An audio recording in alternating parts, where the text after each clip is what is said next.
Welcome back to the MPPA Alumni Series. I'm your host, Warda Siraj, and in today's episode, we'll be speaking to William. He graduated from the MPPA program back in 2008 and is currently an executive advisor at the Office of the Deputy Minister, Ontario Ministry of Heritage, Sport, Tourism, and Cultural Industries. William shares his personal experiences with the program and offers some unique advice for future students. William, thank you so much for being with us today. Happy to be here today. Thanks for having me. No worries at all. I'm so excited to talk about your experiences with the MPPA program. But before we get into what it is that you're currently doing, let's step back and talk about your background in terms of your undergrad degree and what you were doing before coming into the program. Sure.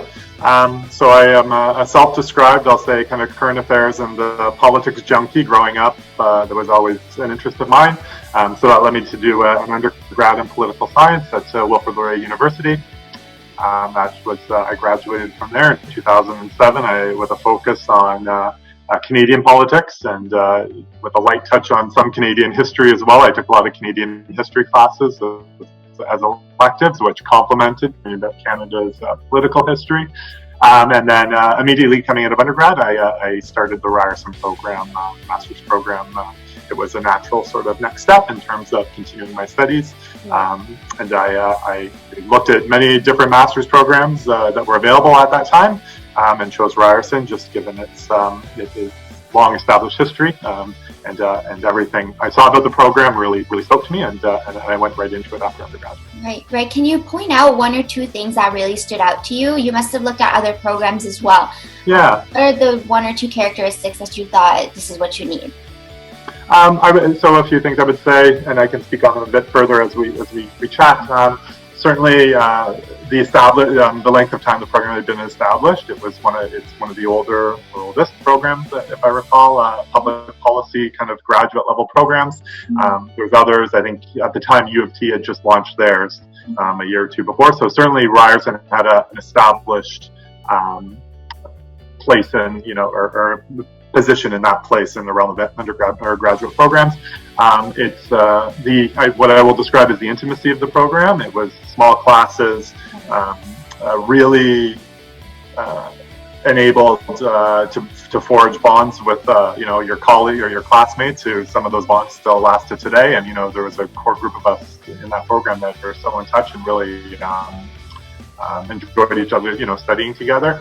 And then the size of it also as well, just in terms of the educational experience, in terms of the size of the classes, which then contributes to the fullness of the discussions and, the in-class experience. That really ability to sit with professors very much in a much more small environment as well, was attracted me to it. And as well, that combination, I think, given Ryerson's history, really lends itself in this program in terms of that balance between what I'll call, the kind of theoretical study of an academic degree, but also that practical sort of component that it's when you hit the ground running in terms of public policy and public admin and kind of the day-to-day real world, how that manifests itself. So I found that to be a real selling point for me as well in terms of that connection between two. Right, definitely really good points, and I see these characteristics being repeated by a lot of people who part of the program, so definitely worth it for the listeners considering this program. Now, you said that you went right from undergrad. You continued no breaks, so I'm assuming you were a full-time student? I was a full-time student, yep. I did. It was the 12-month program at the time. So as a full-time student, you must have had experiences maybe with TA or GA ships. Can you talk about that? Yep, I was a TA. I believe it was, oh goodness, again, thinking back, it's been over 10 years ago. It was a poli-sci class, actually. I was the TA for, and it was a great opportunity to complement, your academic experience with a bit of work experience, to help support you going through the program. But also just, it was a great experience too, the ability to, to interact with first years and share what I, openly describe as kind of my passion and interest in politics and political theory and political history. with them in that sort of environment. And I remember being in first year and putting myself in those shoes. So it was kind of an interesting opportunity to be on the other side of that. Definitely. And what were some of your favorite courses? If you don't remember the exact names, maybe topics? Yeah, I believe Dr. Khan, I believe it was at the time, State and the Economy, if I recall, was one. One that I really sort of intersection of understanding politics as it relates to economy and economic theory, which is always a relevant topic in school and public policy and public admin circles. I found that one really interesting. Obviously, those core courses in public policy and public administration, I think they were required courses when I was there, but were great. Dr. Janet's class, oh my gosh, Janet's class was always a fun time. We'd always have lively discussions, and it was always one of my favorite classes to go to as well. And the professor, his name is escaping me at the moment, but it was basically government finance. It was a government finance class, which was really interesting as well, because coming back to my previous commentary around that practical side of things, I'm certainly working in government now, and taking those courses, translating that into now understanding what the estimates process is or why public accounts matter. I had that base sort of coming into my current role in government very much because of that class. So I would say that some of those were the ones that stuck out. And then I believe it was Dr. Wayne Petrozzi, if I recall his name. It was kind of a bureaucratic theory class as well, which I found really interesting, kind of theories of bureaucracy. Great. So you had a wide range of courses. I'm so glad that you enjoyed. And based off of what you're saying, I can assume that the things taught in class went hand in hand with the real world. Now that you have so much work experience, can you say that all that content translated well into the real world? Absolutely. I mean, you rely on it in ways that you probably don't even realize day to day you're relying on. But whether it's in my job today, everything from I remember we spent a lot of time crafting brief notes. Even just my ability to put together a briefing note, and we benefit from having current public servants share their experience drafting briefing notes in the provincial public service with us. So, and kind of very day-to-day things that I do like that in terms of either drafting or reviewing briefing notes, to what we learned around intergovernmental relations, those theoretical concepts really kind of trickle down in the day-to-day work that I do now in terms of whether it's FPT tables or supporting ministers in terms of their interactions with their federal or provincial counterparts. And you can really kind of draw that linkage between what you learned and then your kind of day-to-day, your job, Right, of course. And let's talk a bit more about some other opportunities the program might have offered, MRPs, co-op. You did both of them? I did the MRP, and then I did the classwork option while I was doing my MRP as well. Okay, so speak to us about the MRP. I really enjoyed the MRP because it was an opportunity to really sink your teeth into something, a topic that you really had an interest in or a passion in or whatever, it might be, but, really your choice. And I would say, a bit of a choose your own adventure opportunity, because you really, the program gave you free, and obviously, there's certain amount, there's certain academic rigor frame that you have to stay within. But really, you had a license to really explore ideas, theories, situations, concepts, whatever, kind of your interest was through that process.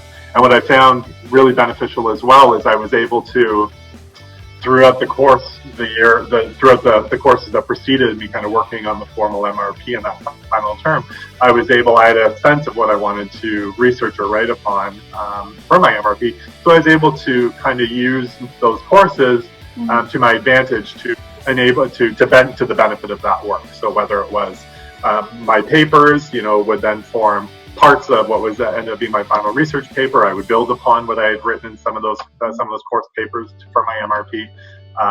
It really, I found that a really great experience too. And I would highly recommend it, because I think it was that great kind of middle ground between doing an all-out thesis, which is a whole other beast to conquer. It was something different to do instead of just doing the coursework all the way through as well. But I didn't do the co-op. The co-op was something I didn't pursue. Okay, so what have you been doing since graduating from the program? Let's go through the timeline. Sure. Well, I'll try to be quick because it's been 12 years now. So immediately after Ryerson, I had an interest in doing some traveling, potentially some overseas work. I didn't really kind of know what. I knew I had been in school for 5 years. I was at that point still in my early 20s, and it was actually through one of my classmates. She put me in touch with a friend of hers or a colleague of hers who was returning from West Africa, having worked in what we would call an industrial cluster. So it was in the second largest city in Ghana, where there was an NGO that was doing some capacity building in the area of basic IT training for artisans, language skills training. So she knew I had an interest in kind of getting out of Toronto and seeing the world and being able to apply my skills in a way. He was looking to come back. She put us in touch, and 2 months later, I was on a plane for West Africa, and I worked in an industrial cluster for 6 months. I worked with an NGO there that was receiving funding from the World Bank at the time, and I had the opportunity there to obviously just, be able to apply my skills. So I wrote grant applications or proposals and was able to secure a donation of learning software from a company in the United States. I worked with some other volunteers there in terms of capacity building for the organization, and some baseline, what I broadly called curriculum development, just in terms of IT training and kind of in basic administration of the NGO as well. The entire time I was living with a Ghanaian family and, taking in all the culture. So that was a really enriching experience that certainly my degree was very applicable to in a lot of ways. And so I did that for 6 months, came back to Canada.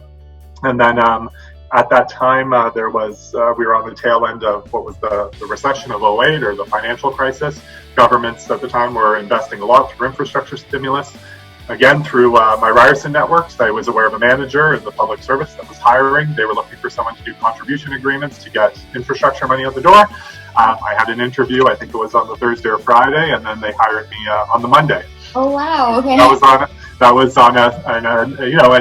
the manager was, they took a shot on me, and, sometimes, and it worked out wonderfully. And that was starting on a 6-month kind of temporary assignment. And now here I am, about 10 years later, still in the same ministry, but I moved around in a host of different roles. I've never left. So I was, I was super fortunate. I would just say generally from, great managers and leaders and mentors in the Ontario Public Service that have taken a chance on me, given me the opportunity to come and take on projects and do works and really, I chalk it up to a bit of right place at the right time, but also, a great leadership pod in the public service that is willing to invest time and give chance and opportunity to, newcomers like me to the public service that are looking to start a career. Right, and I think a lot of the reason people are able to move so quickly is also due to the fact that they network, right? They express their interests and they're able to share what they like to do. And I feel like that's what happened with you as well. Just by expressing that interest, you were led to one person to another to where you are now. Talk to us about your current position and some tasks or projects you're working on. Sure. So right now I'm the executive advisor and assistant to the Deputy Minister of Heritage, Sport, Tourism and Culture. I've been in this role for about 4 years now. So my job, largely, I oversee a team of about 6 policy and administrative professionals in the Deputy Minister's office. And my day-to-day job is very much to support the Deputy Minister. Her name's Nancy Matthews. We've worked together for about 2 years now in terms of discharging her duties as the Deputy Minister. Which, that's in terms of managing or, interacting with the Office of the Secretary of the Cabinet, other Deputy Ministers' offices. So very much as her EA, I focus on supporting her to make sure she's able to do her job effectively. And also a huge part of my job is I liaise with the political office, so the Minister's office, largely with her Chief of Staff and the Minister's Chief of Staff and Director of Policy and Director of Communications in terms of what I call broadly, translating that day-to-day political direction into then what is actionable deliverables or actions for the public service to then execute upon to achieve the political objectives of the minister, the ministry, and the government of the day. So that's kind of my current role. So I've had a great opportunity to work with some really great political staff in different ministers' offices over the choice of my career, all really dedicated, public servants, on the political side, and across 2 governments. I was I started in the deputy's office under the former administration, and around 2016 oversaw the transition in government following the 2018 election, and I've had 2 years to work with the current administration. And I would say, putting partisan labels aside, I've again really had the privilege to work with some wonderful political staff on different political stripes to really achieve some really great things. So in our ministry, we do everything from the redevelopment of Ontario Place, which I know is a hot topic in some quarters in terms of what the future of that crown jewel will be.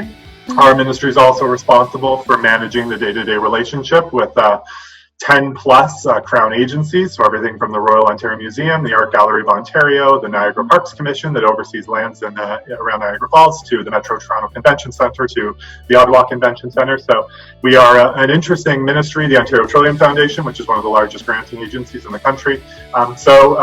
Really, this ministry I've really thrived in and enjoyed it because it has that really frontline operational public service delivery side from those agencies that deliver, customers and goods to people, goods and services.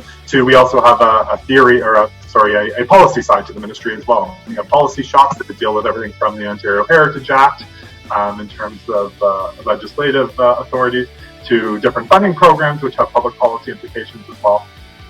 So it's really been a real there's a breadth of experience that our ministry kind of offers to people, and it's the Ministry of Tourism, Culture, Sport, and Heritage. So it's really fun and interesting stuff as well to be able to involve with day to day. And then I did have a stint before this. I had worked in agency relations, program delivery, and I had I just have to highlight it because it still remains one of the highlights. So the highlights of my career, I worked the senior policy advisor on the Pan Am Games. So I was able to, in the lead up to the games in 2015, I supported the deputy minister at the time responsible. And then all through games time that summer, we were, living the games day to day. So that was a really just something I really look back on with a lot of smiles on my face. And it was a really rewarding and great learning opportunity, working with a great team of people at the municipal, federal, at the planning committee level. So that was a great experience, which really, working on a large scale project like that has really positioned me well for the roles I've taken on since then. Right. Those are some really amazing and interesting tasks and projects you've been working on. Definitely a long list, and it just goes to show that with policy research, no matter what ministry you're in, it's always changing. There's always something to do. And just to end off the discussion here, what's something you knew before or you wish you knew coming into the program that students can take as a good piece of advice? Cherish the time you have there. We had a group of us. There was, I want to say, probably 12 to 20. It was a super small cadre of students at the time, part-time and full-time. But we all struck it off, I think, the majority of us, delightfully well. And we would study together, and then we would socialize together after classes at the Imperial, which I believe is still there at Yonge and Dundas. We would get together on weekends, or someone would have a holiday party at their house or condo. And really, those are bonds that have lasted to this day. I have colleagues in the public service at a range of different positions who were colleagues, through the master's program. And we've gone into meetings, as recently as the last year together, and you go, oh, hey, how's it going? And you're seeing people, and it's like, you saw them yesterday when you're in the classroom together. So really, cherish your time there, build those relationships with your faculty and your classmates, because they will sustain and last. And then it's a wonderful time in your life too, to have the ability to suck up as much information as you can, and knowledge, and have access to those professors and the experience sitting around the table of your colleagues, whether they're students to finish their undergrad, work for a few years, and then do the master's program, or if they are professionals who have been in the workplace for 10 or 20 years and are going back to school. You will be exposed to a fabulous group of people with a realm of experience and knowledge, and just take it all in while you can. Right, definitely. William, thank you so much for sharing your experiences and all those amazing projects you worked on. I'm sure listeners could be inspired by your experiences. Thank you so much. Well, thank you. I have to just say once more, I have incredibly fond memories of my time at Ryerson and the faculty and my classmates and the campus and just everything about it. And happy to give back to the program any way I can, and certainly encourage everyone else to as well, because I benefited from it and I will continue to. So happy to give back where I can. Right. Thank you so much. It was so nice. Well, everyone, I'd like to end the discussion here. I hope that this episode gave you useful insight as to how dynamic and fluid the world of research and policy can be. Stay tuned until next time.